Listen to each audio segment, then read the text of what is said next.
ضيف الأداء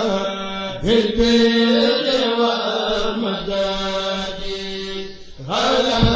وسهلا وترحبا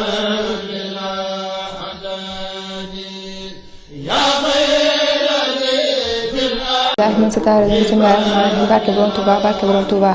mbokki julliti mbokki taalibe yi mbokki téléspectateur IFARA TV ñu ngi leen nuyu kenn ku ci nekk sa tur ak sa sant di leen jaajëfal ci ànd bi ngeen ànd ak seen télévision IFARA TV IFARA TV nag tey dafa ñëw àndaat ak yéen si seen émission diwaanu ndongo yi doon émission boo xam ne day laaj ñu dugg ci gox yeeg ci goxaat yi dugg ci koñ yi dugg ci daara yi taataan leen suñu micro ñu wan seen façon bi nga xam ne moom la ñu liggéeyal Sëñ Touba ak ndaw yi nga xam ne léegi ñëpp dañoo jóg ngir liggéeyal Sëñ Touba duñu fàtte suñu magu taalibe yi nga xam ne ñoo jiitu ci liggéey bi ndax yaakaar naa ku la jiitu ci néegu lëndëm moo la mën a wax noo fay toogee kon faaw ñu dem seeti leen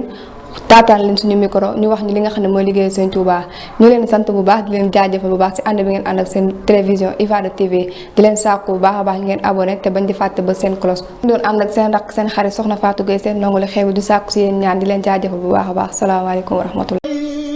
ضيف الأداء بالبر والمداد هلا وسهلا